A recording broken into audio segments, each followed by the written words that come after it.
Clearly, despite the cessation of the war, suffering is still present in Gaza, where I have been a few days ago. Families live in the rubble, and the future appears fragile and uncertain. The wounds are deep, yet, I have to say, when I met them, I was struck by their strength, their determination to rebuild devastated lives from scratch. They are a beautiful testimony to us today.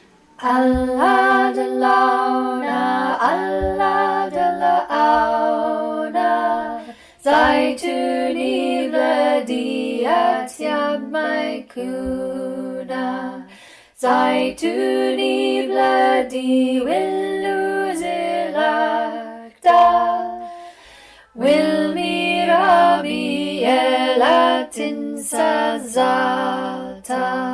Quite a good turnout considering it's in between Christmas and New Year, and I think we're here for Dr. Abu Safiyah, and we will continue to be here for all the Palestinians that are suffering at the moment and show solidarity from Dorset along with international solidarity. And because we're outside the hospitals, I'd like to actually ask Lynn, where is she?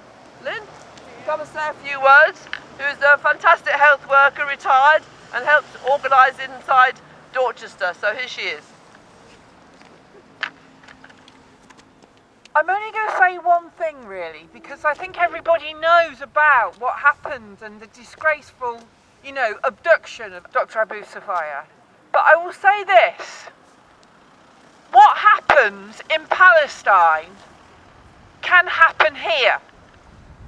And it isn't just morally right that we should actually bring this to people's attention, but we should be aware that when we let things happen in Palestine, one day they'll be used against us. And I was reminded by this when recently a fellow socialist from Belfast reminded me of how the British state had used the same laws that they used in Ireland on people here.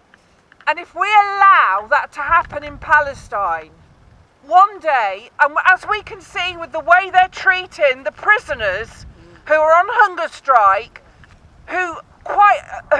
in which the law has been broken, and they've been held for 18 months without trial, and that is happening in Britain. This is happening today in Britain, and we must bring this to people's attention, because if we're silent, it will be to our cost.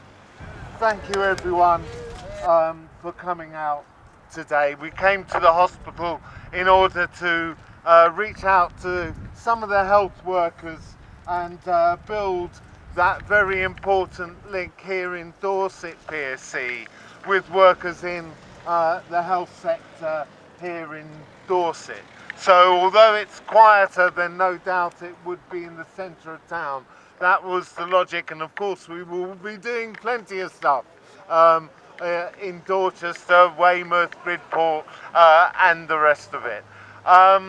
There is a national demonstration on the 31st of January. We've got to decide about our transport arrangements for that.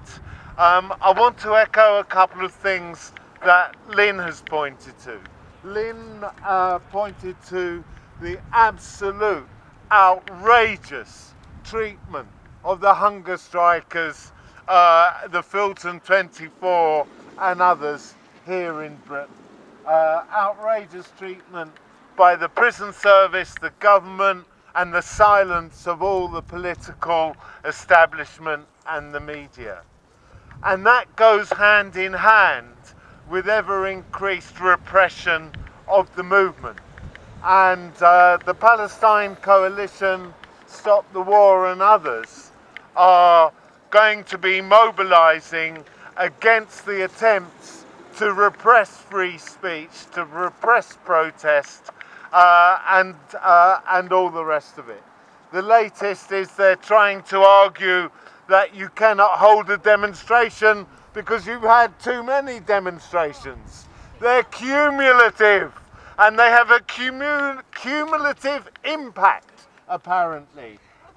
Even if the last demonstration on that route was a year beforehand, there's a cumulative impact. Well, there's nothing to the cumulative impact of genocide, murder, and war and so on. So that is something that we have to resist. And I just want to finish with one final thing. There is also another threat that isn't just unique to Britain, and that is the rise of the far right. On the, I think it's the 25th of May, is International Nakba Day. Across the world there will be commemoration and demonstrations to commemorate the Nakba of 1948. Tommy Robinson has called his next so-called Unite the Kingdom for that day in London at the same time. So that's not an accident, that's not a coincidence, and obviously there will be discussions about how to respond to that. But we've got to fight on all fronts. The fight for Palestine is also a fight for freedom of expression and the right to protest here, and it's a fight against all forms of prejudice, bigotry, the far right and the rest of it. Thanks very much. From the river to the sea, Palestine will be free.